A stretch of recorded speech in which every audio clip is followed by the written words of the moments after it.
¿Qué tal, chicos? El día de hoy estudiaremos la anatomía de un par de órganos vitales, los pulmones, los cuales se encuentran contenidos dentro de la cavidad torácica. Así que prepárense, porque estamos estudiando medicina.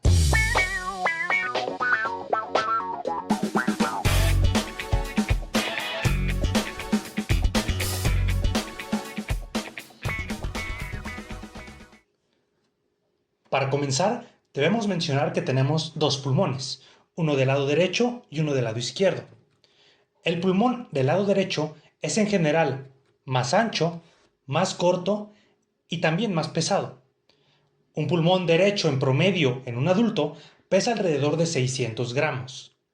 El motivo por el cual el pulmón derecho es más corto es que justo debajo de él tenemos a una víscera prominente, el hígado. Por lo tanto, reduce la capacidad de crecimiento vertical del pulmón derecho. Por el contrario, es más ancho ya que el corazón está orientado hacia la izquierda, dándole un tanto de libertad al pulmón derecho para que crezca precisamente a lo ancho. Por otra parte, el pulmón izquierdo es todo lo contrario. Es más largo, más delgado y menos pesado, aproximadamente 100 gramos menos pesado que el pulmón derecho. El motivo por el cual el pulmón izquierdo es más largo es que debajo de él ya no tenemos al hígado. Por lo tanto, hay un mayor espacio disponible. Pero es más delgado porque, como ya les había mencionado, el corazón se encuentra orientado hacia la izquierda, de tal modo que reduce el espacio disponible para que el pulmón izquierdo crezca a lo ancho. A los pulmones le podemos estudiar tres caras. Una mediastínica, denominada así porque se encuentra en relación con el mediastino y su contenido, el corazón, las raíces de los grandes vasos, el timo y otros órganos de los cuales hablaremos en otro video. Tenemos también una cara diafragmática o base pulmonar, a la cual le denominamos de esta manera porque se encuentra apoyada sobre el músculo principal de la respiración, el diafragma. Tenemos también una cara costal, la cual es lisa y convexa, y recibe este nombre debido a que se encuentra en relación con las costillas. Es importante mencionar que el vértice pulmonar sobresale entre 2 a 3 centímetros por encima del límite superior de la cavidad torácica. Esto tiene relevancia clínica ya que a veces es necesario puncionar los vasos subclavios. Pero en estrecha relación con estos vasos se encuentra el vértice pulmonar. Entonces hay que tener particular cuidado de no lesionar el vértice pulmonar en un intento de puncionar los vasos subclavios. Los pulmones tienen fisuras, dos fisuras en el pulmón derecho y una fisura en el pulmón izquierdo. La fisura oblicua es común en ambos pulmones, es decir, tenemos tanto una fisura oblicua en el pulmón derecho como una fisura oblicua en el pulmón izquierdo, y su recorrido es prácticamente idéntico. Inicia a nivel de la segunda vértebra torácica, es decir, T2, se dirige anteriormente y termina a nivel de la línea paraesternal a la altura de la sexta costilla. En su recorrido cruza el cuarto y el quinto espacio intercostal. Del lado izquierdo, la fisura oblicua tiene el mismo recorrido. Parte de nivel de T2, se dirige anteriormente y luego termina a nivel de la línea paraesternal a nivel de la sexta costilla. De igual manera, cruzando en su recorrido el cuarto y el quinto espacio intercostal.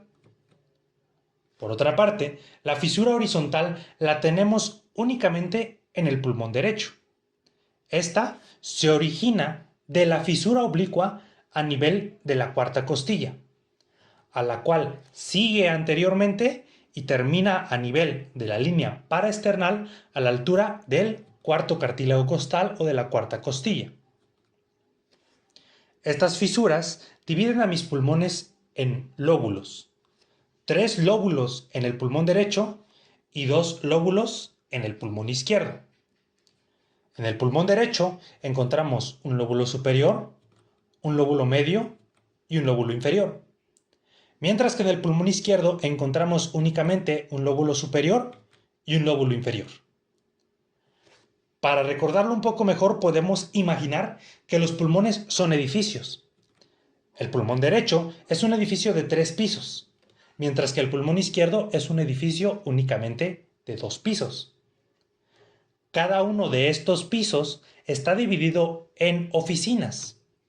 Digamos que estas oficinas son los segmentos broncopulmonares. Es decir, cada lóbulo pulmonar lo podemos dividir aún más en segmentos broncopulmonares, los cuales son anatómica y funcionalmente independientes, lo cual quiere decir que se encuentran divididos físicamente por tabiques de tejido conectivo y además son funcionalmente independientes porque reciben ramas independientes de la arteria pulmonar, de los bronquios y también están drenados por ramas independientes de las venas pulmonares. De tal modo que en ciertas patologías en donde se vuelve necesario resecar un segmento broncopulmonar, lo podemos hacer sin comprometer la anatomía y el funcionamiento del resto de los segmentos. El pulmón derecho posee 3 lóbulos, como ya lo habíamos comentado, y 10 segmentos. Estos 10 segmentos se encuentran distribuidos de la siguiente manera: 3 segmentos en el lóbulo superior, 2 segmentos en el lóbulo medio y 5 segmentos en el lóbulo inferior. Los segmentos del lóbulo superior son el apical, el anterior y el posterior. Los segmentos del lóbulo medio son el medial y el lateral. Para recordar los segmentos del lóbulo inferior, podemos imaginar a este lóbulo como una pirámide. Por lo tanto, esta pirámide va a tener un segmento superior y 4 segmentos basales: un basal lateral, un basal anterior, un basal medial y un basal posterior. De esta manera tengo mis 5 segmentos del lóbulo inferior. En total, tengo a los 10 segmentos del pulmón derecho. Ahora bien, el pulmón izquierdo, como habíamos mencionado, tiene únicamente 2 lóbulos y puede contener entre 8 y 10 segmentos. Lo más usual es que tenga 8 segmentos broncopulmonares, los cuales están distribuidos de la siguiente manera. Pueden haber entre 4 y 5 en el lóbulo superior y también entre 4 y 5 en el lóbulo inferior. Si encontramos 5 segmentos en el lóbulo superior, son los siguientes: el apical, el posterior, el anterior, el lingular lateral y el lingular medial. Sin embargo, como les mencionaba, lo más común es que encontremos únicamente 4 segmentos, ya que el segmento apical y el posterior suelen estar fusionados formando a un único segmento, denominado segmento apicoposterior. Ahora bien, en el lóbulo inferior, regresamos al ejemplo de la pirámide. Tenemos un segmento superior y mis 4 segmentos basales. De igual manera, lo más usual es que encontremos fusionado al segmento basal anterior y al segmento basal medial, de tal forma que originan a un gran segmento denominado segmento basal anteromedial. De esta manera tenemos 4 segmentos en el lóbulo inferior y 4 segmentos en el lóbulo superior. En la cara mediastínica de los pulmones podemos encontrar el hilio pulmonar. Si ustedes me preguntan qué es el hilio pulmonar, yo puedo decirles que son zonas de la cara mediastínica del pulmón a través de las cuales entran y salen las estructuras del pedículo pulmonar o de la raíz pulmonar. Entonces, hilio pulmonar y pedículo o raíz pulmonar no son la misma cosa. El hilio es la zona a través de la cual entra la raíz pulmonar. Podemos hacer una analogía con una planta. El hilio sería el agujero en la tierra en donde vamos a colocar a nuestra planta, que estaría representando a la raíz pulmonar. Entonces recuerden, el hilio es una zona, un espacio en la cara mediastínica, mientras que la raíz o pedículo pulmonar son las estructuras que entran y salen a través del ilio. Las estructuras de la raíz pulmonar van a tener un acomodo específico a nivel del ilio. Aquí estamos viendo el ilio izquierdo. En este ilio, las estructuras de la raíz pulmonar van a estar ubicadas de la siguiente manera. La estructura más superior va a ser siempre la arteria pulmonar. La estructura más posterior es el bronquio principal izquierdo. La estructura más inferior es la vena pulmonar inferior. Y la estructura más anterior es la vena pulmonar superior. Esta disposición cambia ligeramente en el ilio derecho, en donde la estructura más superior ya no va a ser la arteria pulmonar, sino que ahora vamos a tener el bronquio lobular superior. A este bronquio lobular, por lo tanto, también se le conoce como epiarterial, ya que se encuentra por arriba de la arteria. Luego, la estructura más posterior es el bronquio lobular inferior. Si somos observadores, vemos cómo en el pulmón izquierdo teníamos que en el ilio entraba el bronquio principal. En cambio, aquí en el pulmón derecho, en el ilio, ya entra el bronquio lobular superior y el bronquio lobular inferior. De tal manera que del lado izquierdo, el bronquio principal se divide dentro del pulmón. Es decir, ya que ha pasado el ilio pulmonar.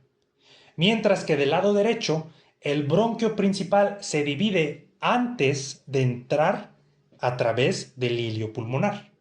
¿Correcto? Siguiendo con el orden, la estructura más inferior sigue siendo la vena pulmonar inferior, igual que en el ilio izquierdo. Y la estructura más anterior sigue siendo la vena pulmonar superior. Para hacer un poco más comprensible esta parte del acomodo de las estructuras de la raíz pulmonar a nivel del ilio, podemos organizarlo en esta tabla, en la cual hacemos una comparación entre las estructuras del ilio derecho y las estructuras del ilio izquierdo. Podemos ver que en realidad el acomodo es muy similar. En donde hay que prestar particular interés es en la estructura que ocupa la posición más superior, ya que en el ilio derecho es el bronquio lobular superior o bronquio epiarterial, mientras que en el ilio izquierdo es la arteria pulmonar. De ahí en fuera, el resto es muy similar e incluso idénticos entre el ilio derecho y el ilio izquierdo. Las caras mediastínicas de los pulmones tienen además impresiones, lo cual quiere decir que tiene las marcas de las estructuras que se encuentran en relación con ellas. La cara mediastínica del pulmón derecho va a tener impresiones sobre todo venosas, ya que vamos a encontrar la impresión de la vena cava superior, la impresión de la vena cava inferior, la impresión del arco de la vena ácigos y la impresión del esófago.